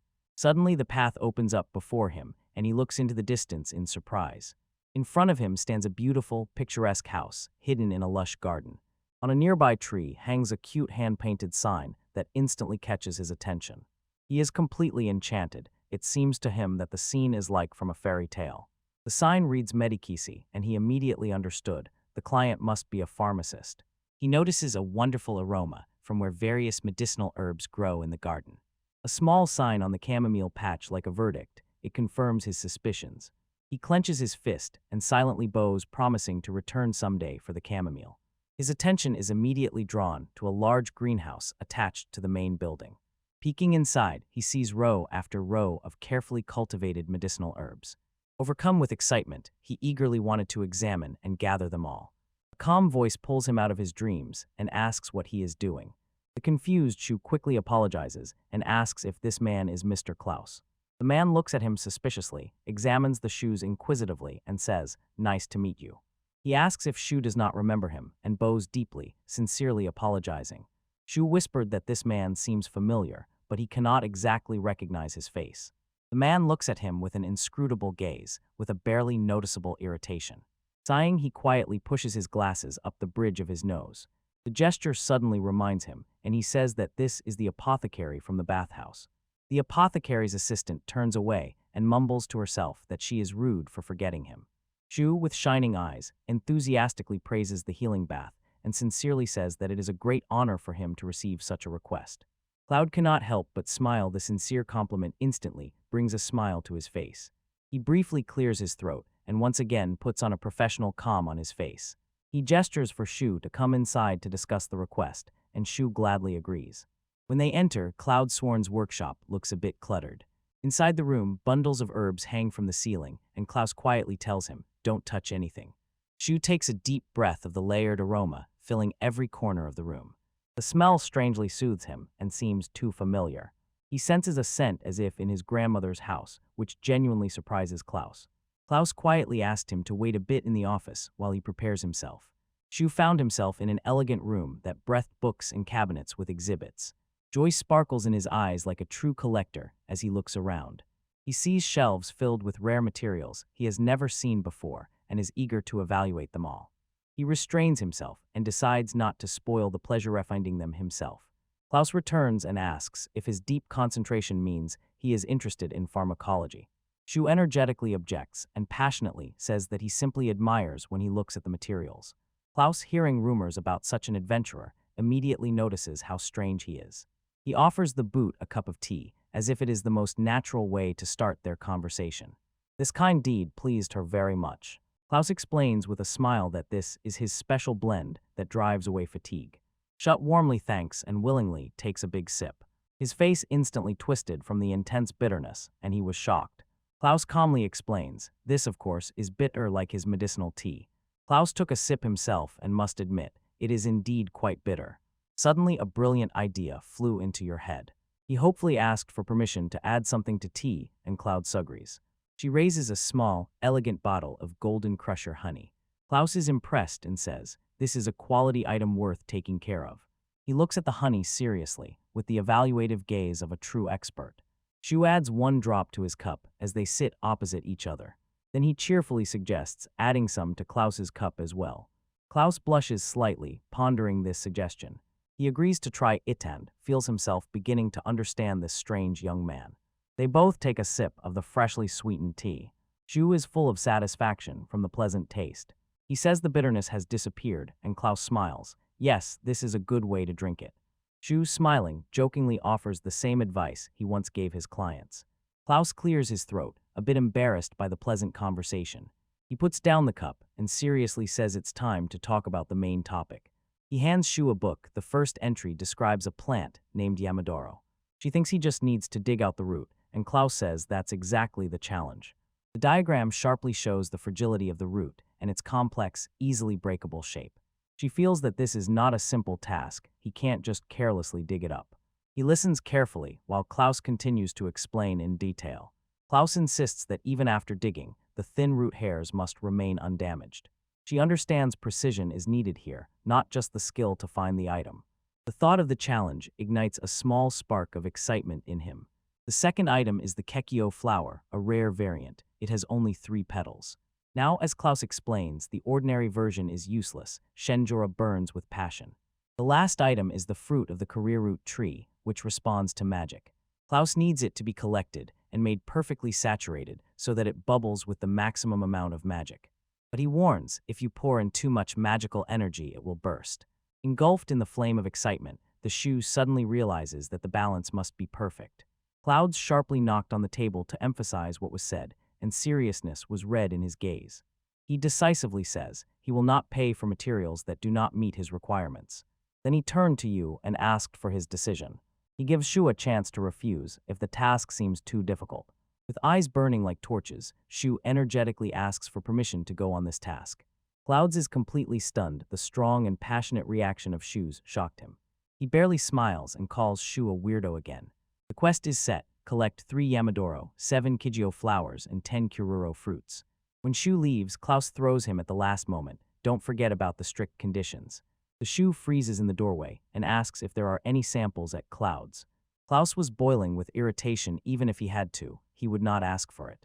The boot cheerfully greets and confirms. The deadline is 7 days. Klaus watches him leave and impatiently says to him, "Hurry up." He went back inside and immediately noticed Shu was already out of sight. Suddenly, fear froze on his face. He suddenly realized that he completely forgot to tell Shu where to find the materials. He sighs. It seems to him that there is really nothing in Shu's head except materials. Meanwhile, Shu is already on the path and happily makes a sketch of Yamadoro in his notebook. Shu could not wait for his adventure. A warm smile shone on his face. Above the quiet roofs of the pavilion, Cat's Tail, stars twinkled like quiet lights whispering a night tale. Dawn came and the tavern was flooded with the soft, gentle light of the new day. He noticed Mina sweeping and smiled, wishing her good morning. Mina turned around and her face lit up with genuine surprise when she saw him. She raised her eyebrows in surprise he woke up so early, but only smiled at her gently. She waved goodbye to him and, smiling in a friendly way, warned, "Be careful on the road." He was walking over the hills and did not let go of the thought about the important request of Klaus's for a moment. The map clearly showed all 3 materials can be found in the eastern forest. He decided to start the search with the most common item, the kikyo flower. Flipping through the notes, he firmly decided to start with the search for the 3-petal variant. The task immersed him in nostalgia, as if searching again for that lucky 4-leaf clover. He was hopping along the path, thinking that this would be an interesting challenge. Good, he thought, and prepared to start the daytime hunt. He froze at the edge of the forest and could not begin the survey without at least one sample. He remembered the words of God and, full of faith, was sure divine knowledge would show him the way. Gaining confidence, he dared to conduct a scan on Kikyo. He sighed bitterly when his first scan did not work. He decided to try a different approach and instead resorted to a general survey. His eyes widened with joy as the entire forest shimmered with signals. He could not take his eyes off the materials and forms he had never seen before. he suddenly noticed that even a few rare materials were scattered around. He slapped himself on the cheeks and firmly repeated in his mind, the quest must come first. He decided to start with the usual, to find the common kekev flower, the very one with 4 petals. With relief, he almost immediately came across a large patch of them. His notes left no doubt the variant with 3 petals was much more valuable. He realized that the rare version was the true reward, and the search immediately turned into an exciting adventure. "All right this time for sure," he whispered, refocusing on his intention. Once again, he activated the inspection skill and carefully scanned the Kiko flowers with his gaze. He was completely confused. A flood of signals suddenly appeared before him. A huge field stretched out before him, covered with countless blooming kikur flowers. He sighed, reviewing them all would be a real hassle. But then he noticed some lights were shining in a completely different color. At that moment, a sharp pain struck his head. He remembered God's advice. The color of the light changes depending on the rarity of the item. He wondered, is this the solution he was looking for? A bright understanding instantly flashed across his face. Finally, he found the perfect keku with 3 petals. This confirmed his theory. He sat down and suddenly realized that his skill highlights items in different colors depending on their rarity. A struggle raged within him, whether to take the easy path or truly hunt. The devil on his shoulder whispered, tempting him to easily complete the quest. He stubbornly searched the old way for the rest of the day. He carefully examined every flower and did not get distracted for a moment. The sun was slowly setting, but the tireless search did not cease in the evening. Just as dusk enveloped the forest, he noticed his prey. When he found it, a sincere cry of joy escaped him. He, shining with joy, announced that he had finally found the 7th flower. He collapsed from exhaustion, his back ached, and his stomach grumbled. At nightfall, he pondered how difficult this search had been. He was deeply tired, but in his heart lived a genuine pleasant joy from gathering. A calm smile blossomed on his face. He lay completely satisfied. He considered himself the best surveyor and imagined that even God was proud of him. The next morning, Shu was still sound asleep at the end of the bed. He groaned, pulling the blankets over himself. His body still ached after yesterday. He sat up sharply, filled with energy from the thought that new materials awaited him. While he was preparing, he suddenly remembered today he needed a shovel. He paused for a moment during packing and took a small book from the table. A smile appeared on his face. He recalled his promise to Chef Bando. He found a naked man in the kitchen. The man warmly greeted him with a simple, "Yo." Bando sincerely thanked him, and with a smile offered a special dish he himself promised to prepare. Shu looked completely exhausted and, ashamed of his worn-out appearance, apologized. When the kind cook saw his condition, he suddenly had a wonderful idea. He asked Shu to wait a moment and went back to the counter. He handed over a beautifully wrapped bento box, a gift for Shu's lunch. This gesture moved her to tears. She cried with gratitude and joy. He sincerely thanked Bando and promised that this support would help him do everything in his power. He happily cleared away the bento, feeling the cook's kindness filling him with strength. He carefully placed his precious lunch into the magical bag to protect it. With Bando's bento, he felt 100 times stronger and was ready for any day. He said with a smile that he was leaving and stepped back from the edge again. He smiled, ready for any adventures the new day would bring. He approached the quiet lake and saw that the water was crystal clear. A pair of deer calmly drank water, a silent sign that the ecosystem was healthy. The lake shone with beauty. In its mirror reflected the sky and a distant, majestic mountain. He knew well that the Yamadoro plant liked to grow near water, so he rushed to look for it. At first he pondered, then focused and prepared to use his observation skill. He shielded his eyes from the sun and scanned the lakeshore. He instantly noticed his target, a piece of leaf that formed a heart. The heart-shaped leaf grew into a large, healthy bunch. He said ah and beamed with joy how quickly he found the spot. He said now all he had left was to dig up the precious root below. He thrust the shovel into the ground and plunged into hard, exhausting work. The soil was hard and rocky. Digging in it was extremely difficult for him. He muttered, realizing that today's quest truly tested his endurance. He took off his jacket and placed it right next to the bag. Wiping sweat from his forehead, he was about to continue his hard work. He dug a large hole but was bitterly disappointed the path was still hidden. He froze in thought. Was it worth digging deeper to finally find his prize? The shovel hit something hard, and suddenly he realized he had made a terrible mistake. "Now I have done it," he exclaimed in despair when he heard the root crack. He dreamed of some magic that would allow him to see underground. Suddenly a brilliant idea lit up in his head, clairvoyance. He He suddenly remembered how his skill in removal allowed him to clearly see the shape of materials. He froze for a moment and thought, would it be possible to use this to show the root system itself? He decided it was worth trying, so he closed his eyes and concentrated. The surface of the calm lake shimmered under the bright sun. A vibration spread through the air like a wave of his magical energy. Yamadoro was examined, and he gave the order to release his power of concentration. He gasped in genuine surprise, seeing it in his imagination. In his imagination, a perfect shining image of the root system flashed. He called his skill his master and prepared to dig with quiet, careful precision. He thinks that if everything goes as it should, he will soon be able to fulfill this request. He thoughtfully gazes at the quiet landscape by the lake and contemplates his next move. He remembers Bando's words because he knows, a celebration after hard work is truly special. He confidently utters the water ball spell, and a ball of water emerges before him. With relief, he feels that magic is now better under his control.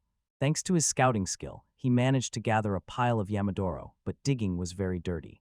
Now that he has cleaned everything up, it is finally time for lunch. His eyes open wide and shine as he opens the bento. He sees a dense, fluffy cage filled with alkenko mushrooms that he collected. Inhaling the aroma of cheese and mushrooms, he sincerely thanks Bando for the food. He takes the first bite and a genuine taste bliss blooms on his face. He breathes in the incredible aroma of the mushrooms with enthusiasm and feels their deep umami flavor. He quickly ate quiche and, delighted by the combination of flavors, called Bandela a genius. He instantly finishes all the delicious dish. Clattering his spoon and fork, he said the food was tasty. Leaning back contentedly, he feels completely full and happy after the meal. He sits by the water, feeling the gentle afternoon breeze on his skin and enjoying every breath of it. He suddenly wakes up sharply and realizes he almost fell asleep. Suddenly he remembered there was still one material left on Klaus's request list. He clenches his fist and is determined to find the last item by the end of the day. He walks along the path into the deeper, darker part of the forest. He notices a dim light, the perfect backdrop for the appearance of monsters. He recalls Klaus's clues where the elusive caru fruit hides. He is convinced that his unique skill will become a shield against the monsters. He activates the skill of observation and focuses intently on the magical stones. The forest flashed with sparks, and suddenly a horde of monsters emerged from there. Seeing so many monsters, he became worried. It would be difficult to completely avoid them. He notices a signal, a sign of a fast, agile creature. Another signal indicates a large creature with a fierce appearance. His gaze froze on a slow signal that resembled a caterpillar. He decides that among all the threats, it is easiest to bypass the slow caterpillar. His gamer brain shouts, beware of poison from insect monsters. He sneaks through the thickets stealthily, fearing that he might be noticed. Finally, he stands face to face with the creature he was tracking. The monster Cape Bill is chewing a huge leaf with obvious enjoyment. He shuddered and admitted to himself he really does not like insects. He notices that the monster is so absorbed in the food that it does not notice him at all. He feels this as his chance to pass unnoticed. His foot steps on a dry branch, it breaks loudly under his boot. In panic, he helps when the alert monster spits a stream of silk at him. He instantly hides behind the thick trunk of a large tree. He sees the monster is too slow to catch him and will give up the chase. He sighs with relief as the monster turns away just as he predicted. He gazes at the valuable, shiny silk thread, tempted by the possible prize. He decides that his life is more important and rushes away. Having run to a safe distance, he stops to catch his breath. Wiping sweat from his forehead, he realizes with relief this new area is finally safe from monsters. He decides to use his scouting skill once more to be sure. He swallows when the space glows with the radiance of many rare materials. Among the pile of almost identical fruits, it is difficult for him to find the very one he needs. He strains to recall the illustration of the caru fruit from Klaus's book. He decided to test his eyesight himself, no longer relying solely on skill. He rejects one fruit too round and not the right shade. Another one nearby, but he notices the leaves are irregularly shaped. His eyes widen when he finally sees the plant that seems perfect. His appraisal skill clearly identifies the object and reveals its magical properties. With a gleam in his eyes, he triumphantly declares that he has found the right caru fruit. He thinks about buying an encyclopedia, imagining how gathering will become even more enjoyable. And now the real challenge, to fill the fruit with magic so that it does not explode. He feels that he now better controls the situation and is confident past mistakes will not be repeated. The fruit instantly bursts, splashing sticky juice right in his face. He is stunned. The fruit turned out to be too fragile, despite all his caution. He realizes Klaus's task is a real challenge. Then he licked the juice and found it tasty. Determination hardened within him. He promised that the fruits would be of the highest quality possible. He spends the rest of the day refining a delicate magical infusion. In the bushes, two small creatures resembling foxes seem to encourage him. Breathing heavily, he thinks, has his last attempt finally succeeded. He shouted joyfully upon seeing the glowing, perfectly soaked fruit. Holding his last prize in his hands, he is confident Klaus will be satisfied. He understands that the magic of the fruit will vanish, and he must instantly preserve the fruit. As he is about to put the fruits into storage, he suddenly notices something strange. He arranges the fruits in the hall, and suddenly notices that the first few are noticeably smaller than the rest. He is afraid that Klaus will start complaining, saying the fruits are of different sizes. Deciding to worry later, he walks back into the city as dusk falls. He feels that now his magic obeys much better.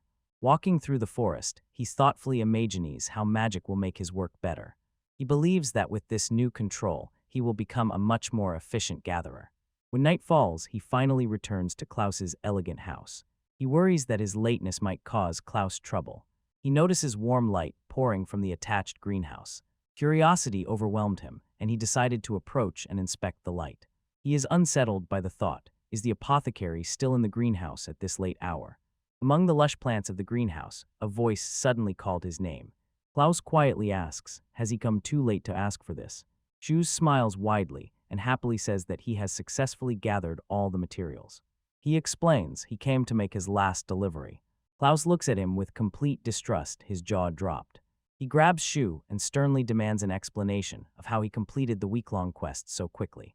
Klaus gathered his thoughts and with one sharp movement adjusted his glasses on his nose. The pharmacist still doubts and insistently demands to see the collected materials. In his office, Klaus stated that he would first examine the tender fruits of caru. He hurries to process them before their magic fades, but she suddenly remembers something. Shu cheerfully assures him that the magic bag does not allow anything to spoil. Klaus stops squinting when he finally understands what Shu showed. He sternly warns Shu, do not flaunt such a rare item so recklessly. He directly tells Shu, if he were even a little less reliable, Shu would already be dead. Finally, Shu feels the immense value and the very danger hidden in his bag. He recalls how Botan experienced the same shock and suddenly realizes how lucky he is in that small village. Shu bows deeply in thanks, and Klaus, sighing, accepts the gratitude. Klaus decides to first check other, less volatile materials. Klaus decides to first examine the less complex materials, Kikyo and Yamadoro. He thoughtfully and deeply concentrates while examining the samples. Kikyo has 3 petals, and the root of Yamadoro is perfectly preserved. Shu sighed with relief upon learning that the materials passed the inspection. Klaus enthusiastically praises his skill on the first try, and Shu sincerely expresses his gratitude. Now he turns his attention to the most complex item, the caru fruit. Klaus's professional calm melted. He gasped at those enormous fruits. He had never seen anything so large. He was overwhelmed with amazement. How much magic went into this? He understands so much magic should have torn it apart instantly. Shu shyly raises her hand and prepares to explain something to the pharmacist. He says that the first few fruits he gathered turned out to be much smaller. Showing the entire batch, he sincerely apologizes the sizes turned out to be different. He fears that due to unstable quality, they will become unsuitable as goods. Klaus looks at him and says, she was too good a person. He categorically does not allow the shoes to be given away just for materials for free. She silently watches as Klaus, with a barely noticeable smile, tells him that he has far exceeded his expectations. He advises you, be confident otherwise you will be taken advantage of. Shu listens attentively, as if holding her breath, while Klaus pauses before continuing. Klaus, with a troubled expression on his face, admits that the price of the fruit has risen sharply.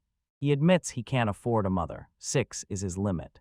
Shu Miles cheerfully waved his hand and said it was okay, he was going to give them away anyway. Klaus angrily scolds Shu, growling at him because he lets himself be used too easily. The pharmacist's prolonged irritation presses from the small tense frame. Final agreement, 7 Kikyo, 3 Yamadoro and 6 Kyoryu. Klaus extends a heavy pouch of coins. Chu's opened his mouth in surprise. He insists that the payment is fair and fully corresponds to the quality of the work. Shu, touched by his honesty, thanks him sincerely and gratefully. Klaus finishes the matter. He urgently needs to hide the delicate materials.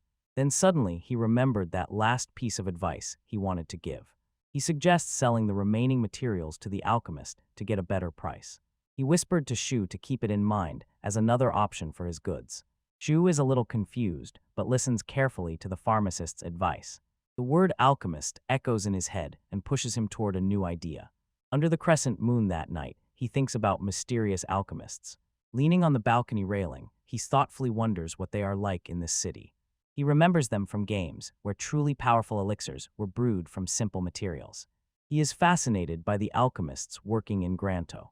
The search leads him straight to a bustling shop in the middle of a crowded city street.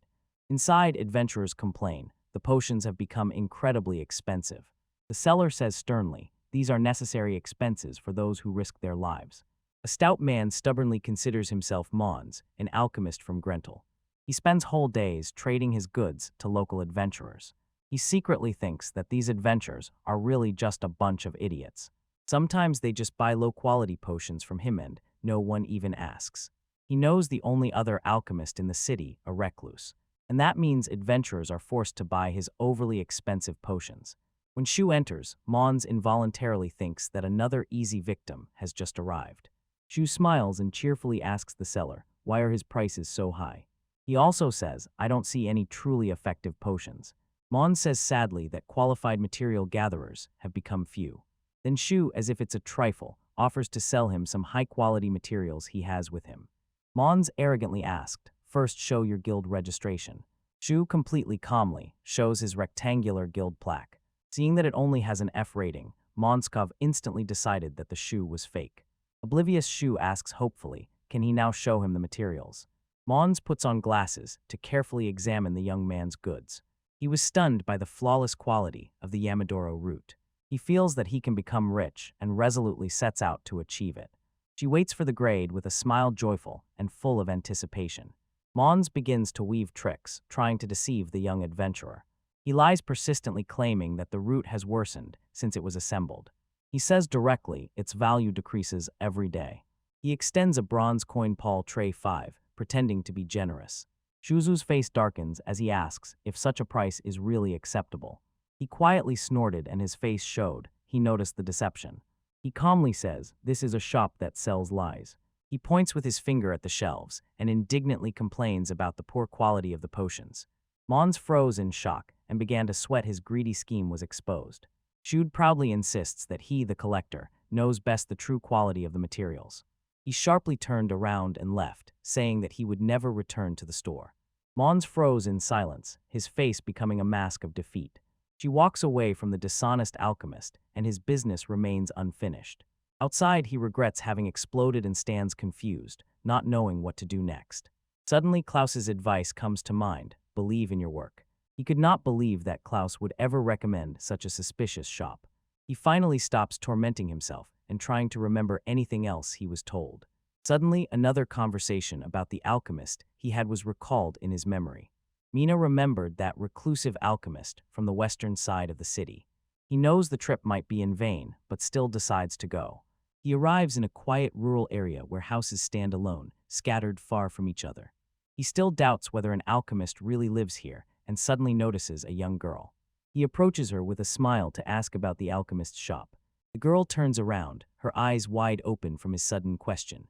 She asked, does he have business with the alchemist? She immediately noticed how cute she was. He calls himself a traveler who skillfully gathers. He further explains he is engaged in collecting materials. He asks her to look at his goods. Enthralled, he couldn't resist and asked for permission to come to her home. The girl laughs and introduces herself. I am Lumia, a student of alchemy. She was overwhelmed with embarrassment when she realized his impudent and wrong assumption. Lumia says he is lucky her master is a recluse. With relief, she admitted he was almost about to give up the search. He inquired how far that store was from their location. Lumia calmly tells him that they have already arrived. A majestic building appears. She calls it the Safi store. Shu is completely confused and cannot understand when the building suddenly appeared here. He asked Lumia in surprise why he still cannot see the store. It becomes clear to him that its owner probably resorted to magic to hide the shop. Lumia shyly apologizes for her owner's strange habits and warmly invites him inside. Lumia fussily adjusts the embarrassed expression on her face. Shu enters and immediately notices the shop is a bit messy. Lumia runs past him and whispers, calling him both the owner and an idiot. Shu glances at the shelves and sees that they are a bit dust-covered. He notices these potions are much better than the previous ones. With relief, he feels he has ended up in the right place. Lumi gently offers him to sit and says she will go call her master. She returns with tea and cookies, and this surprises everyone. Lumia happily says that she made the cookies herself, it is her hobby. She compares improving recipes to alchemy and smiles, she finds it amusing. When she leaves, the crumbs on the shoes are the cookies she considers extremely tasty. He drinks tea and thinks Safi is probably a good person. In a minute, he gladly ate his treat. After 5 minutes, he leisurely looks around the room and waits patiently. After 20 minutes, he plops into the armchair, bored and tired. He sharply wakes from sleep when Lumia calls him by name. She apologizes and sadly says that her master caught a cold. She clearly feels this is just an excuse not to meet with him. He stands up to leave, saying that the tea and cookies were quite enough. Lumia asked him to wait and promised to evaluate his materials herself. Shu hesitates for a moment, and his gaze lingers on the young apprentice. She insists that he should not worry, she is only an intern. She says that he came all the way here, and that's not all. She personally really wants to look at his materials. Her sincere request melted his doubts, and he agreed. Lumia shines with delight. She officially and without unnecessary emotions asked to show the materials he brought. Shuz Miles says the one who makes such delicious cookies must be a true master. He tells her that he believes in her abilities, and she sincerely thanks him. In front of the magnificent building, Lumia is tensely preparing for the evaluation. She asks you which exact materials he brought because she wants to see them. He hands her a heavy bag stuffed with his finds. Later, Shu leaves the shop, still stunned by the generous amount she paid. He blossomed with joy because she valued his materials so highly. He waits hopefully that next time he will finally meet the master. Inside, Lumia whispers to her master, the client has left. She protests because she fears that her master will spend the new materials on practice. In a calm voice, Safi told her apprentice not to be so angry. She says that a batch of quality glowing moss has arrived from the guild. She says she doesn't mind because materials from adventurers are usually not very good. Lumia and Funt inquired whether her master is really sure about this. Safi was stunned by the fact that Lumia paid 11 gold coins for Karuro's fruits. She sharply grabs her apprentice and shouts that the market rate is only 5 gold. Lumia is calm and simply says to her master, "Look at the things." Safi and Lumia froze in surprise, their eyes wide open as they looked at the presented materials. Lumia, not hiding her admiration, says she has never seen such large fruits. Safia is silent. She says that Yamadori's root was also flawless, a true sign of a professional. Safi, now serious, asked, "What is the name of this adventure?"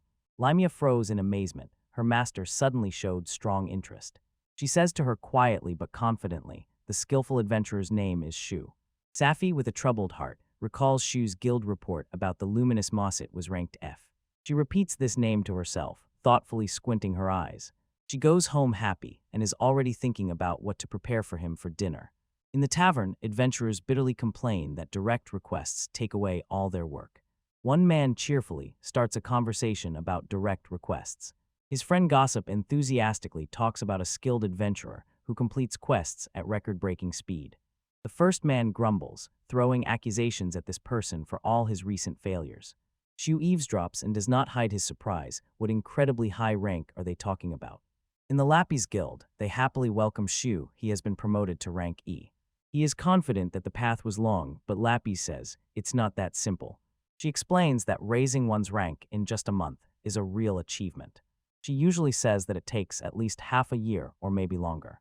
Hugh understands that the work for Klaus probably greatly boosted his own reputation.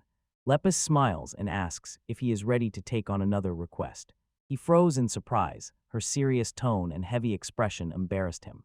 She explains that this is from one of only 4 alchemists of the highest level. She says that the request came from the same person, and for her, this is a great honor. She whispers that the guild cannot afford to anger such a client. At least she agrees to personally listen to the request. He found himself in the shop again and cannot believe he returned so soon. By the door, Lumia greets him with a radiant, warm smile. He froze again before the elegant building, hidden by magic. Lumia warmly thanks him for coming and says that her master is waiting inside. Finally, he was introduced to the master alchemist Safi Fulsatniz. Safi Kili says it was she who asked for him. She blushed and stammering politely whispered, "Nice to meet you." He bows deeply, but Safi asks him to sit. She does not like formalities. She looks serious and says that she must ask him about something. She asked if he remembers how he recently delivered glowing moss to the guild. She froze in surprise. The question turned out to be too specific. Safi nods, quietly understanding, as Lumia enters with tea and sweets.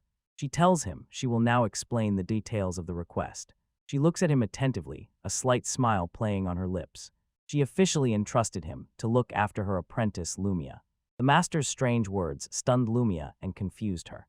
Sophie closely watches their reactions, a knowing look on her face. Lumia can only say her master's name once a week. Shu was completely bewildered by this incredible request. Suddenly he stands up and fervently promises to make Lumia happy. Safa wrapped her head with her hands and asked him to wait. Lumia protested and firmly told her master, "Stop and do not agree to the shooting." Safi took it as a joke and laughed. Shu's sincere reaction pleased her. Shu quietly muttered that he would have managed if it were not a joke. Lumia begged her master to stop her senseless jokes. Safi calmly told her student, "Don't be so angry." Shu and Lumia listened and still could not understand what was happening. Safi explained simply, she wants him to collect 4 simple low-level materials. Shu asked if that was all, but Safi replied that there was one condition. The condition is this: he must take Lumia with him. Both Shu and Lumia froze in silence at that strange request. From the alchemy shop burst their simultaneous cries of disbelief. She was completely stunned when she was offered to collect materials together with the student Lumia. From the opposite end of the room, Master Alchemist Safi is watching them attentively and thoughtfully. Confused by the strange request, she asks again what exactly is meant by this. Safi makes a graceful gesture and begins to explain about the national exam for alchemists. The exam is a test, written tests, preparation of mixtures, and a practical field task of collecting materials. Safi explains, Lumia, although knowledgeable, actually does not have important practical experience in gathering information in real life. Therefore, Safi officially asked Shu to become the guide of Lumia's sensations during the test. Shu protests indignantly. She does not understand why Safi herself, the master of alchemy, does not teach her.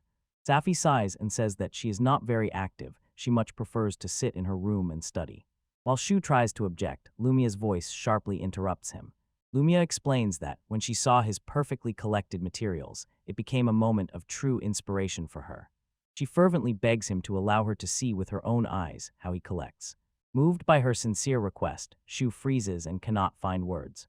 Safi cuckly confirms the agreement and generously promises a reward for his cooperation. She freezes for a moment, confused, and at the same time warmly pondering that unusual but sincere request. Hearing his agreement, Lumiai's face blossomed with a joyful smile. She smiles and tells Lumiai that they need to try together. Lumiai readily agrees. But as soon as Shu looked back, he suddenly had a new, very down-to-earth concern. He says that anxiety gnaws at him. As a low-ranking employee in the company, he cannot guarantee her safety. Lumiai confidently steps forward and gently tells him that everything will be fine.